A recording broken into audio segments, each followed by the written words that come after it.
आपको तो याद भी हो गया होगा, कितनी बार तो मैंने आपको ये बात बताई थी। 23 मार्च और 24 का मार्च एक जैसा बेस था।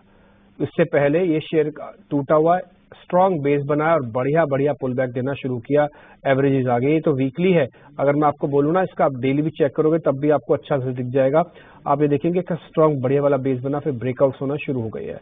और मैं वापस इसको वीकली इसलिए कर देता हूँ क्योंकि मेरे को इसके लेवल्स पता करने हैं इसलिए, ठीक। और ये ब्रेकआउट की एक लाइन भी आपके सामने ही ड्रॉ करते हैं। ये हो गया ब्रेकआउट, ठीक, सामने। अजीत सर, साफ सुथरा नीट एंड क्लीन ब्रेकआउट है बाटा इंडिया का, ठीक है सर, क्या करना चाहिए?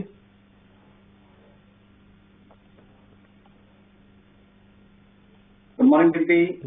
देखिए डेफिनेटली जैसा आप बता रहे थे अभी दर्शकों को कि बावजूद से कि मार्केट 150 पॉइंट करीब अभी नेगेटिव दिखा रहा है, स्टॉक स्पेसिफिक मुझे भी बहुत सारे स्टॉक्स पॉजिटिव साइड पे नजर आ रहे हैं। दो मार्केट ब्रेथ अभी दिख रहा है करीब ऑलमोस्ट 1:1 के फेवर में। बाटा इंडिया उन नामों में से है जिसमें काफी लंबी अंडर परफॉर्मेंस ऑलरेडी हो चुकी है। मैं देख पा रहा हूँ कि करीब 2021 नवंबर से ये डिक्लाइनिंग का जो फेज था वो स्टार्ट हुआ था। उसके बाद स्टॉक ने काफी लंबा टाइम इसमें निकाल दिया है इस करेक्टिव फेज में। तो अब जो ये मूव आ रहा है ये डिसाइसिव लग रहा है, कंसिडरिंग कि मल्टीपल रेजिस्टेंस ब्रेकआउट हुए हैं, मेजर एवरेजेस को रिक्लेम कर लिया है। स्टॉक ऑलरेडी 6% ऊपर है वीक ऑन वीक बेसिस पे। मुझे लगता है कि अब 1550 ये एक स्ट्रॉन्ग बेस बनना चाहिए। इसको नीचे अब क्लोज नहीं आना चाहिए और ग्रेजुअली आप देखेंगे करीब 1750 से लेकर 1760 जो कि इसका प्रीवियस स्विंग हाई था, वहां तक आप स्टॉक को जाते हुए देख सकते हैं। तो डेफिनेटली रिस्क रिवॉर्ड फेवरेबल है, यहाँ पे आप लॉन्ग पोजीशन क्रिएट कर सकते हैं 1550 की क्लोजिंग स्टॉप लॉस के साथ। तो आपको लिए ये बढ़िया शेयर है, हमने आपके लिए नोटिस कर। देखिए कई बार क्या होता है ना कि आपको शेयर टाइमली नोटिस करना, उसको पढ़ना और उसको अपने पास रखना पड़ता है। अच्छा मैंने आज देखा आज ही चल जाएगा क्या? ऐसा थोड़ी होगा, आज देखूंगा आज ही चल जाए, ऐसा नहीं हो सकता ना। हो सकता है एक दुक्का बार कभी तुक्का लग जाए तो लग जाए, लेकिन आप उस शेयर को पकड़ लो, आप उसको देख लो और उसके जो भी आपके अपनी स्टडी है ना उस पर ट्रस्ट करो।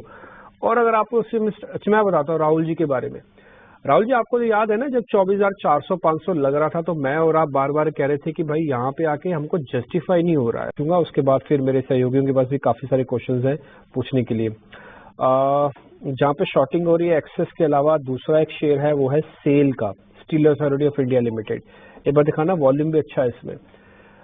अजीत सर एक बार जरा चेक करना, आज गैप डाउन भी है और रिकवरी नाम का कुछ भी नहीं है इसमें। देखिए डिम्पी, मेटल्स सबसे पहले जो करेक्शन में आया था इस पूरे डिक्लाइन में वो मेटल स्पेस ही रहा है और स्टार्ट हुई थी टाटा स्टील से जिसने कैस्केड किया दूसरे काउंटर्स पे, और आज हम देख रहे हैं कि JSW steel, SAIL, Jindal steel सभी में प्रेशर है। बट एक मेजर डिक्लाइन की उम्मीद मुझे आज थोड़ी सी कम लगती है, कंसिडरिंग कि वीकली पे मुझे लगता है कि 135 से लेकर 40 का जोन है, यहाँ पे शायद ये स्टॉक पॉज करे। तो बिल्कुल इंट्राडे के पर्सपेक्टिव से अगर आप देख रहे हैं तो फिर स्टॉप लॉस 144.50 का एक स्टॉप के साथ 138.36 तक के टारगेट्स के लिए आप अटेंड करना चाहते हैं आप कर सकते हैं। पोजिशनली मेरे हिसाब से शॉर्ट यहाँ पे अभी थोड़ा सा अवॉइड करना चाहिए due to the oversold positions. ठीक है, तो यहाँ पे सेल में फिलहाल अवॉइड की सलाह है। पर जी हाँ, जिस तरीके से थोड़ी बहुत रिकवरी आई है उसमें कुछ काउंटर्स निचले स्तरों से बहुत अच्छी तरीके से रिबाउंड किए हैं। इनमें से एक काउंटर जो हमने कल भी डिस्कस किया था वो था यूनाइटेड स्पिरिट। हालांकि इसने आज 1340 का लो मारा पर अब 1410 के लेवल्स है और कल के हाईज को भी क्रॉस कर रहे हैं। एक बार अजीत आपसे समझना चाहेंगे कि इसके लिए अब नेक्स्ट लेवल्स कौन से अहम निकल कर आ रहे हैं यूनाइटेड स्पिरिट्स के लिए? देखिए एक्चुअली बहुत स्ट्रॉन्ग ट्रैक्शन जिसे कहते हैं ना कि वीकली चार्ट पे अगर आप देखेंगे तो एक ग्रेजुअल है बट एक स्टेडी अप मूव चलता आ रहा है। और अभी जिस तरीके से पोस्ट नंबर्स जिस तरीके से ब्रेक हुआ है, कंसोलिडेशन रेंज थी करीब 12,000 से लेकर 1340 की, उस ब्रेक के बाद इसमें स्पीड बढ़ रही है। तो डेफिनेटली मुझे लगता है कि पॉजिटिव प्राइस एक्शन है और जबकि मार्केट आपका दिखा रही है प्रॉफिट टेकिंग और आप डेज हाई पे हैं, रिकॉर्ड हाई पे हैं, तो that further adds fuel to this overall up move. तो मुझे लगता है कि यहाँ पे आपको बने रहना चाहिए क्योंकि थोड़ा सा हाई बीटा काउंटर है ये, तो आपको एग्रेसिव स्विंग दिख जाते हैं। तो एक क्लोजिंग स्टॉप लॉस रिकमेंड होगा 1340 का एक क्लोजिंग स्टॉप लॉस आप मेंटेन करें। और पोजिशनली आपके पास अपसाइड ऊपर है बिकॉज अब खुला आसमान है, आप रिकॉर्ड हाई पे हैं। But as per the range मेरे हिसाब से करीब 1470 से लेकर 80 के बीच में एक पहला पड़ाव हो सकता है, उसके बाद करीब 1650 तक के लेवल्स पॉसिबली स्टॉक में दिख सकते हैं आपको। ठीक है, तो यूनाइटेड स्पिरिट्स यहाँ पे आप रखिए नजर पर। एक और स्टॉक जो कि तेज रफ्तार से ऊपर जा रहा है वो है टाटा मोटर्स का शेयर। आज ब्रोकरेजेस में नोमेरा ने यहाँ पे एक रेटिंग अपग्रेड की है, साथ ही लक्ष्य भी बढ़ाया है। और आप देखिए टाटा मोटर्स डे हाई पे 2% की तेजी। एक बार आपसे अजीत इस पे समझना चाहेंगे, कैसे देख रहे हैं आप इसे, और क्या इंट्राडे के लिहाज से यहाँ पे एंट्री कर सकते हैं? शक्ति, इसमें एक डिस्क्लोजर की आज ये हमने अपने क्लाइंट्स को रिकमेंड किया है करीब 440 के पास, और अगर मैं गलत नहीं हूं तो करीब 455 से लेकर 60 तक के लेवल्स हमने रिकमेंड किए हैं 430 के स्टॉप लॉस पे। तो डेफिनेटली यहाँ पे एक चीज बहुत क्लियर है कि एक लंबे अंडर परफॉर्मेंस के बाद यहाँ पे ब्रेकआउट आया था इन दी मंथ ऑफ मई, और वहां से जो मोमेंटम इसने रीगेन किया है वो कंटिन्यू होता हुआ दिख रहा है। एक बहुत टाइट रेंज की पिछले करीब एक महीने से जिसका ब्रेकआउट कल के सेशन में हुआ है, तो वो देखते हुए हमने अपने क्लाइंट्स को रिकमेंड किया है। मुझे लगता है डेफिनेटली यहाँ पे आप पोजीशंस मेंटेन कर सकते हैं, फ्रेश पोजीशन बना सकते हैं। अब आपका स्टॉप लॉस 435 का होना चाहिए और ऊपर भी करीब 460 के टारगेट्स के लिए आप इसको होल्ड कर सकते हैं। ठीक है, 460 रुपए के टारगेट के लिए आप क्रॉम्पटन को होल्ड कर सकते हैं।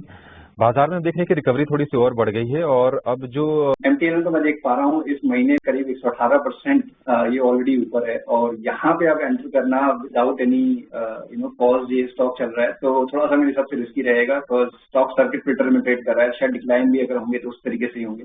डेफिनेटली इसको आपको अवॉइड करना चाहिए। अगर आपके पास है, आपको जब भी सर्किट खुलने का या फिर एक डे लो का एक स्टॉप लॉस मेंटेन करके रखना चाहिए, क्योंकि जब भी वो एग्जिट करता है तो डेफिनेटली आपके पास एक अच्छे प्रॉफिट्स हो चुके होंगे। जहां पे अपॉर्चुनिटी दिख रही है मुझे एमएमटीसी एक अच्छा काउंटर दिख रहा है, बिकॉज काफी लंबा कंसोलिडेशन इसने टाइम स्पेंड किया है, ऑलमोस्ट करीब 8-10 साल लगाए हैं इसने एक मेजर बेस बनाने में, और उसके बाद ये रिकवरी दिख रही है। और मुझे लगता है कि एक सपोर्ट भी है आपके पास नजदीक में दो, वो हाई बीटा काउंटर है तो सपोर्ट आपको दूरी नजर आएगा, करीब 100 रुपए के अराउंड के सपोर्ट है, एटलीस्ट तब भी कंपैरेटिवली बेटर है इन कंपैरिजन टू एमटीएल। मुझे लगता है रूम है यहाँ पे अपसाइड पे करीब 170-75 तक के लिए पॉसिबिलिटी है कि आपको ये कंटिन्यू होते हुए नजर आए। तो रिस्क बहुत फेवरेबल है, यहाँ पे आप पोजीशन देख सकते हैं। दूसरा आपने एसटीसी बोला था, यहाँ पे भी almost similar kind of structure है, एक रिवर्सल पैटर्न फॉर्म हुआ on the weekly and monthly chart, उसके बाद से आप ये प्राइस एक्शन देख रहे हैं। वॉल्यूम्स बहुत ज्यादा स्ट्रॉन्ग है, मतलब जो एवरेज वॉल्यूम करीब 14 लाख शेयर के होते हैं, करीब 50 लाख शेयर का ट्रेड इसमें यहाँ पे हो रहा है।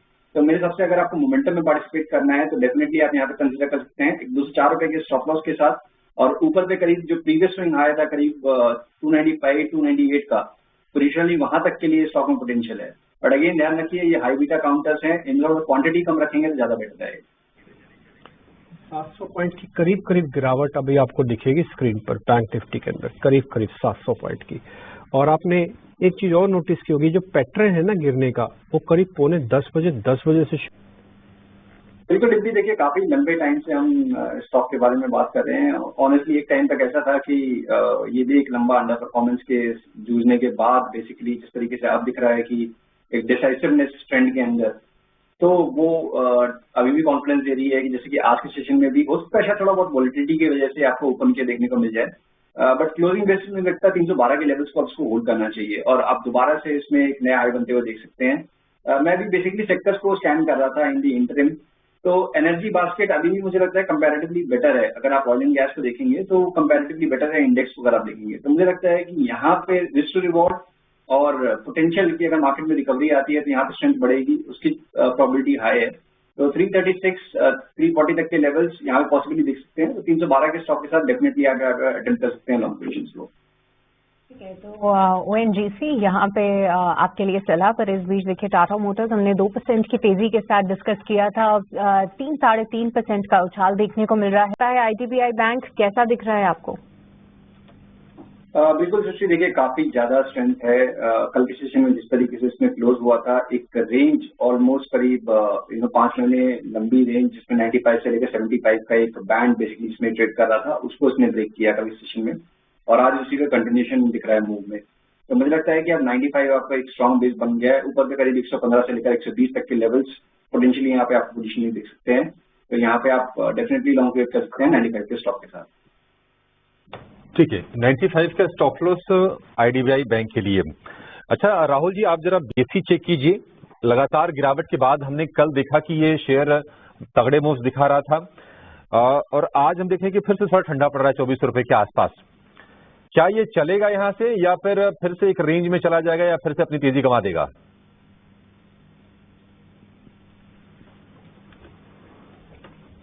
राहुल जी, बीएसई, राहुल जी के पास आवाज नहीं जा पा रही है। अजीत, आप ही चेक कीजिए, बीएसई कैसा दिख रहा है आपको? अभी लगातार हमने देखा कि 2550 के भाव से तो लगातार ये नीचे आया था, अभी 2400 पर है, थोड़ा रिकवर करके। बिल्कुल अभिषेक, देखिए काफी लंबे आउट परफॉर्मेंस के बाद पिछले करीब आप 3 महीने से देख रहे हैं कि एक करेक्टिव बायस के साथ ये स्टॉक ट्रेड कर रहा है। और इम्पोर्टेंट चीज ये है कि हाल फिलहाल में इसने अपने लॉन्ग टर्म एवरेजेस को रीटेस्ट किया है करीब 2200 के पास, तो वहां से अब एक स्टेबिलिटी वाली सिनेरियो बन रहा है। तेजी जो आएगी वो आपको आएगी 2500 के ऊपर, तो जब भी 2500 के ऊपर आप स्टॉक को जाते हुए देखेंगे डेफिनेटली वहां पे एक बाय ट्रिगर होगा, जो कि स्टॉक करीब 2800 से लेकर 2850 तक के लेवल्स ले आ सकता है। यहाँ पे मैं कहूंगा थोड़ा सा जल्दी हो जाएगा अगर आप फ्रेश पोजीशन इनिशिएट करें। एग्जिस्टिंग कोई पोजीशन है तो आपका स्टॉप लॉस 2300 रुपये पे होना चाहिए, और 2500 के ऊपर डेफिनेटली आप ऐड कर सकते हैं 2850 तक के टारगेट्स के लिए। ये आपके लिए सलाह बीएसई को लेकर। एक और शेयर जिस पर व्यू चाहेंगे,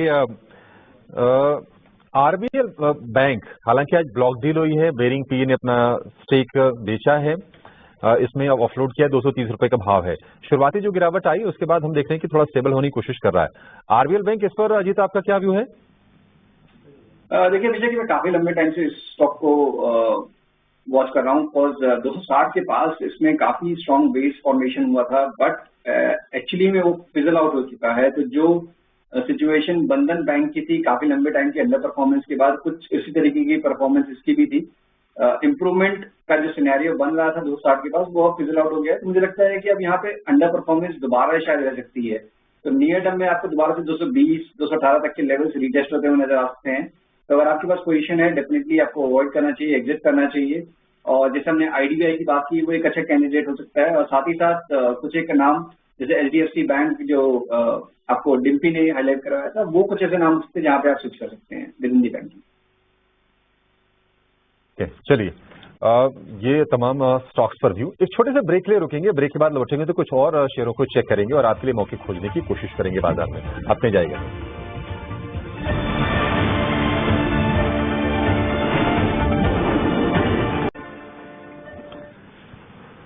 खराब सौदा में आपका फिर से स्वागत है। बाजार हम देखने की थोड़ा सा रिकवर करके स्थिर होने की कोशिश कर रहा है। 24,278 के आसपास है निफ्टी, 60 अंकों की ही रिकवरी है। लेकिन जो कंसर्न्स हैं, जो दिक्कतें हैं, आप देखेंगे वो है निफ्टी बैंक में 664 अंक कमजोर आज भी है। और अगर हम 4 जुलाई को जब रिकॉर्ड बना था निफ्टी बैंक का, वहां से अगर आप देखेंगे तो 2500 पॉइंट्स की एक स्ट्रेट एक सेल ऑफ आप देख रहे हैं। बस गनीमत आज के सत्र में यह है कि एचडीएफसी बैंक, जो कि हालांकि ऊपरी स्तरों से गिरा, 1800 रुपए के आसपास का भाव हो गया था, अभी वो 1600 रुपए के आसपास आकर स्टेबल होने की कोशिश कर रहा है। लेकिन बाकी काउंटर्स दबाव बनाने का काम कर रहे हैं। Axis bank, ICICI bank, Kotak bank, IndusInd bank, ये सारे के सारे बैंक आपको कमजोर दिखेंगे। अकेला एचडीएफसी बैंक है जो थोड़ा बहुत राहत देने की कोशिश कर रहा है, अदरवाइज वो अगर गिरता तो शायद तस्वीर थोड़ी सी और यहाँ से आपको कमजोर निश्चित तौर पर दिखती।